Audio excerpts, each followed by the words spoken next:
Juan José es parte de la casa televisiva de Onda Digital. Y Juan José, queremos preguntarte acerca de la salida de las Fuerzas Armadas a las calles por el aumento de la inseguridad ciudadana. ¿Crees que es una buena salida para luchar contra la criminalidad? Mercedes, aparte de saludar a todos tus televidentes, no te olvides de que la presencia de la Fuerza Armada en las calles la hemos visto ya en anteriores oportunidades, no solamente por cuestiones de la pandemia, sino también por cuestiones de inseguridad ciudadana.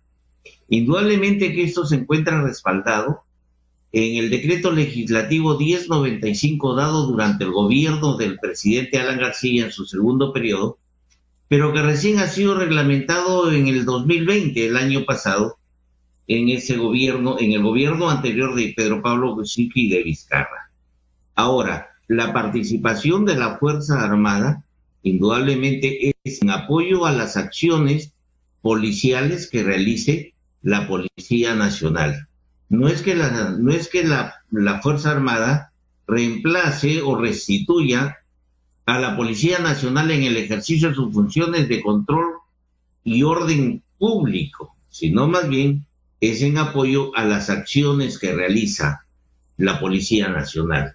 Así que no hay por qué preocuparse. Más bien de acuerdo a lo que ha salido en el dispositivo que norma esta salida de la Fuerza Armada, es a pedido mismo de la Policía Nacional, puesto que ha rebasado el control y capacidad de nuestra institución las acciones delictivas que se vienen cometiendo tanto en el Callao, la provincia constitucional, como en la región Lima. Así es que no tiene por qué preocuparnos esta utilización de la Fuerza Armada en materia de inseguridad ciudadana. La manera en cómo las Fuerzas Armadas van a tener o cautelar la seguridad en las calles, ¿cómo sería, Juan José? ¿Y existe un tipo de protocolo, una manera para que los ciudadanos nos puedan entender? Y ya sabemos que las Fuerzas Armadas han hecho su papel importantísimo a razón de la pandemia. ¿Va a ser igual? Es decir, en cualquier momento podrían intervenir una persona. ¿En qué momentos puede darse? A ver, para poder tener conocimiento cuál es el accionar de las Fuerzas Armadas en estos casos, hay que conocer bien el decreto legislativo 1095. Ese decreto legislativo establece la presencia de las Fuerzas Armadas en las calles en dos aspectos. Uno, cuando se declara un estado de emergencia, debido pues a que el orden público y el orden social ha desbordado la capacidad de control de la Policía Nacional. Y para ello el presidente de la República hace uso de estas iniciativas excepcionales que le concede la Constitución Política del Estado. Pero hay un segundo punto en donde, habiendo problemas de narcotráfico, habiendo problemas de inseguridad existente y en peligro de la vida de las personas, no hay necesidad de una declaratoria de emergencia. La Fuerza Armada participa en apoyo de la Policía Nacional. Bien, ¿cómo debe actuar la Policía Nacional? Perdón, la Fuerza Armada lo tiene que hacer en coordinación con la Policía Nacional. O sea, la que sigue manteniendo el control social, la que sigue manteniéndose en funciones es la Policía Nacional. La participación de la Fuerza Armada va a ser en coordinación con la Policía Nacional. El que tiene el mando y el ejercicio de mando en este tipo de trabajo coordinado es el jefe policial, no lo tiene la Fuerza Armada, puesto que no hay una declaración de emergencia. Ahora, la Fuerza Armada tiene ya la reglamentación existente, como te manifesté desde el año pasado, en la forma y circunstancias en que debe actuar. Hay en ese reglamento, paso a paso, cuál es la forma y el accionar de nuestras instituciones armadas. Así que, por lo tanto, ellos no, como te dije desde el principio, no van a suplir las funciones de la Policía Nacional en materia de orden interno y orden público y seguridad ciudadana. Van a apoyar las acciones de la Policía Nacional.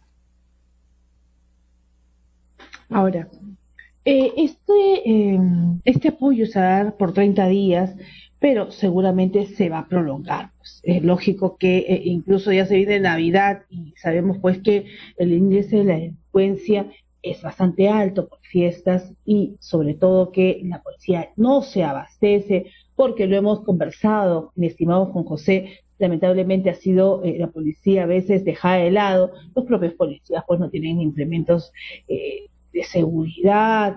En la propia pandemia los dejaron de lado, ya los querían vacunar, ¿cuántos policías han tenido que fallecer? Muchos han tenido que salir de sus casas y alquilar lugares para, de repente en conjunto, con un grupo de colegas, porque no podían ir a contagiar a sus familiares, porque también llevaron la pandemia, lógicamente porque estaban trabajando y han fallecido los propios miembros de su hogar, ¿no? Sus suegros, sus familias, hasta los padres, ¿no? He visto historias de verdad difíciles. Entonces, la policía ha sido dejada de lado. ¿Piensas que para el próximo año debería implementarse un tipo de aumento en las partidas presupuestales para que tanto el Ministerio del Interior como el Ministerio de las Fuerzas Armadas, ¿no? El Ministerio de Defensa, puedan tener pues realmente las facilidades técnicas, logísticas, para que puedan trabajar y no tengamos una policía que se tenga que comprar sus propios uniformes, sus propios zapatos, porque los uniformes y los zapatos que les dan a veces son hasta descartables y desechables, porque sabemos que los altos mandos lucran comprando pues ahí viene el tema de todo lo que vemos, pues, ¿no? A ver, yo quisiera pedirte que para poder hablar sobre materia de inseguridad no mezclemos las falencias logísticas que tiene la policía, porque de lo contrario le damos otro matiz digamos, a la problemática. El problema de la inseguridad ciudadana es un problema que en este momento rebasa la capacidad operativa de la Policía Nacional en determinados lugares por una sencilla razón. Claro. Porque existen factores tan importantes como la falta de efectivos policiales, como existen factores también en donde hay injerencia política, por un lado, y por el otro lado, la falta de material técnico, estratégico y logístico, la falta de tecnologías de la información y las comunicaciones para poder hacer un buen trabajo, pero especialmente a la falta de políticas públicas en materia de seguridad ciudadana. Mira que Mercedes, la seguridad ciudadana son dos cosas que se ven desde dos puntos de vista completamente diferentes. Por un lado está la lucha contra la criminalidad con tolerancia cero, que está a cargo de la Policía Nacional, del Ministerio Público y del Poder Judicial, que deben trabajar de manera conjunta y sin embargo no lo hacen porque falta un sentido de coordinación y de cooperación por parte del Ministerio Público y del Poder Judicial a las acciones que realiza la Policía Nacional. Vemos que cuando la policía interviene y detiene en flagrancia o después del proceso de investigación, o es el fiscal o es el Poder Judicial quienes dejan en libertad a estos fascinerosos, a estos delincuentes. Por lo tanto, la inseguridad que sufre la ciudadanía es peor ante el accionar de estas autoridades que no trabajan bien. Y por el otro lado, tenemos nosotros programas de prevención social que deben ser aplicados. ¿Por quiénes tienen que ser aplicados? Por el gobierno central y los gobiernos locales. La violencia intrafamiliar generadora de las conductas sociopáticas que generan la inseguridad ciudadana tienen que verse mediante la aplicación de programas sociales. Los responsables, Ministerio de Educación, Ministerio de la Mujer, el MIDIS y todos aquellos ministerios que tienen que ver indudablemente para prevenir los actos atípicos que son los que forman las conductas que dan lugar a la inseguridad ciudadana. Entonces son dos cosas completamente diferentes. Por un lado está el trabajo de esas instituciones operadoras de justicia y por el otro lado está, digamos, las instituciones que tienen que ver con programas sociales. Lo que hace indudablemente falta completamente es la aplicación de políticas, primero, la dación de políticas públicas y segundo, el trabajo en conjunto para ejecutar esas políticas públicas. Tenemos nosotros un Plan Nacional de Seguridad Ciudadana 2019-2023 que ya pasó, mira, más de la mitad, que salió el ministro en esa época, Morán, con bombos y platillos, a decir que ya tenemos nosotros la panacea para la delincuencia, y sin embargo nos estamos dando cuenta de que no se aplica estas políticas, estas recomendaciones y acciones que están establecidas en el Plan Nacional. Se trabaja entonces, mucho por lo tanto, en reuniones y en el papel, hablando? pero no se plasman en la realidad, tienes razón. Claro. Exactamente, No mira, ve, tenemos nosotros, por ejemplo, sabemos ya hace mucho tiempo en el Decreto Supremo 011-2014, que es la reglamentación de la Ley del Sistema de Seguridad Ciudadana 27933, y ahí están establecidos los trabajos en coordinación que deben hacer las municipalidades con la Policía Nacional. Las cámaras de videovigilancia cuyas imágenes debe poner el ministerio, las municipalidades a disposición de la Policía Nacional para hacer un trabajo que permita, por ejemplo, realizar un programa de trabajo en cuadrantes, de trabajo de seguridad de manera conjunta con las juntas vecinales y todos estos organismos, y sin embargo no lo hacen. Y aparte que el artículo 70 establece que deben ser denunciados y hasta pueden ser bajados de su puesto aquellas autoridades municipales que no le dan cumplimiento. Pero sin embargo vemos nosotros que absolutamente se hace nada. Entonces, aparte de que no hay políticas públicas, mi querida Mercedes, no hay liderazgo para enfrentar la lucha que le permita al ciudadano ejercer con toda seguridad las libertades y derechos constitucionales, ¿no? Y dentro de un ambiente de paz y de concordia ciudadana. Ese es el tema, mi querida amiga. Falta de políticas públicas, José, falta de liderazgo y falta de un trabajo en coordinación, en conjunto, de todas las y todos aquellos organismos que forman parte del cuerpo social y del Estado. ese es el más importante, quizás, ¿no? Claro, es los tres, pero el que la policía trabaja, hace todo su esfuerzo a duras penas con lo que tienen, y también, y discúlpeme que te diga, pero trabajan también en una situación bastante caótica, ¿no? Los patrulleros a veces sin gasolina, y lo reitero porque lo veo como abogada. Entonces los policías honestos dan de sí a veces de su propio sueldo para poder trabajar, y luchan contra la delincuencia a medida de las posibilidades que tienen. No puede ser posible después que el fiscal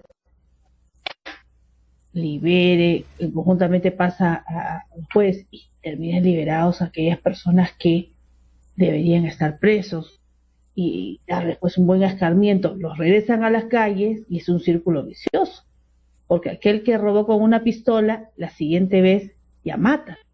Entonces se genera pues un círculo muy fuerte, Juan José, y lo sabemos nosotros como abogados, tú con la amplia experiencia que tenemos. Entonces tratemos pues, señores, ¿no?, de trabajar en conjunto, ¿no?, y trabajar para poder tener al menos el índice de la delincuencia baje. No es justo, y lo hemos conversado acá, Juan José, que a diario vemos pues que a las personas de la bodeguita más humilde y ahora no respetan, porque antes eran quizás centros comerciales o tiendas, digamos, más grandes. Pero aparte de ello, discúlpame Mercedes, pero aparte de ello, ¿cómo no? No solamente es el hecho, la inseguridad ciudadana tiene varios ejes, varios puntos que se conocen y que lamentablemente forman parte de toda esa estructura que impide el ejercicio de estas libertades de las cuales hablamos. Un ejemplo muy claro, mi querida amiga, es que nosotros tenemos conocimiento, y lo tiene también, ¿por qué? Por los datos estadísticos que salen del mismo Ministerio Público y del NI. aproximadamente al mes se pierden de 2 a 4 mil personas, entre niños, niñas y personas adultos mayores. Entonces nosotros, ¿qué es lo que sucede? Hay una ley que se llama la ley Brunito, la ley 295/86. Esta ley Brunito, y cuya reglamentación fue dada hace 2 años, esta ley Brunito justamente es para atender este trabajo. Sin embargo, no hay un trabajo en conjunto entre los medios de comunicación, las municipalidades con su serenazgo y otra gente, el Ministerio Público y todas, el Ministerio de Educación y todos aquellos organismos que deben participar en esto.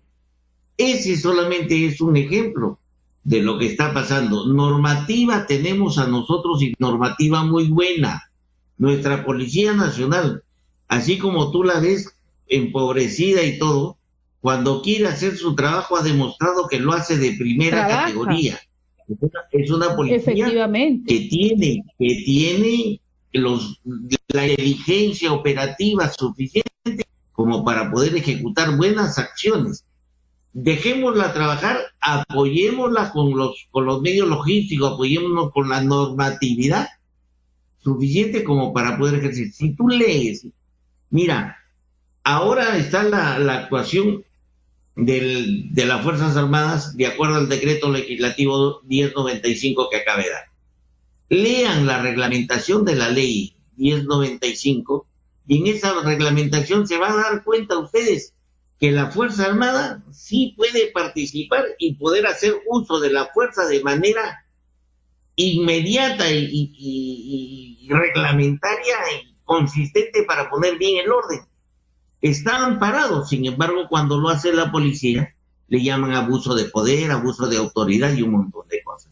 Entonces, es necesario, exacto, entonces es necesario, la Fuerza Armada se apoya y sale con convicción de saber que va a hacer bien las cosas y que se siente amparada, porque el reglamento de la ley, del decreto legislativo 1095, que lo lean y se van a dar cuenta que es una ley, es un reglamento que apoya eficientemente las labores de la Fuerza Armada, indudablemente con el respeto irrestricto a los derechos humanos. Entonces, ellos saben cómo actuar. Por ejemplo, nosotros, y yo lo que siempre he dicho, ¿cómo podemos evitar nosotros que ante operativos nuestro personal policial salga denunciado? Porque ellos pueden salir a trabajar con el abogado del cuerpo jurídico al lado para que ellos orienten el trabajo de la Policía Nacional. Y este abogado, y se le pide pues a la zona judicial de policía y se le pide a los organismos castrenses de que los abogados participen, el fiscal participe en la ejecución de estos operativos. Y cualquier operativo que realice la Policía Nacional está dentro del ejercicio de su función y no tiene más que ser investigado o denunciado de acuerdo a lo que ha participado dentro de los operativos policiales. Pero sin embargo acá vemos un exceso por parte del Ministerio Público y del Poder Judicial denunciando al personal policial. Entonces este personal no quiere trabajar, pues. Pero sin embargo así, la policía ha dado muestras irrefutables de que cuando quiere hacer bien las cosas, las hace de manera inmediata y de manera positiva. Démosle nosotros la confianza. No la perdamos a nosotros, a la Policía Nacional, con la injerencia política. Hay veces se ha enviado la orden, por ejemplo, para capturar a aquellos que llaman los dinámicos del centro, y le echan la culpa a la Policía Nacional como que ellos no quieren buscar. Oiga, por favor, no politicemos acciones y funciones policiales, las politicemos. Dejemos trabajar a nuestra gente que va a dar los resultados en el momento oportuno, y cuando así amerite el hecho, ojo, la función de inteligencia que realiza la Policía Nacional no puede salir públicamente a decir, oye, estamos haciendo tal cosa, porque ya no sería inteligencia para poder detener a las personas. Dejémoslas trabajar, no politicemos las funciones de la Policía Nacional y más bien démosles el respaldo para que ella pueda hacer su trabajo de manera que sea satisfacción de toda la ciudadanía y del Estado y del gobierno y Juan el José, Estado peruano. esperemos pues que se logre trabajar, como tú dices, de manera armoniosa, tanto la policía como las Fuerzas Armadas, que la ciudadanía entienda pues que bajo esta situación hay que tratar de frenar de una u otra manera la delincuencia, y la ciudadanía yo creo que está contenta con esa decisión, por más que algunos dicen que es demagógica. El tema constitucional dice que no es así, pero en fin, bueno, será materia de debate de los próximos días. Juan José, te agradecemos mucho la participación en el programa y no tenemos tiempo para más, nos despedimos. Muchísimas gracias. Gracias también por la gentileza de la invitación, Mercedes, y buenas noches a todos.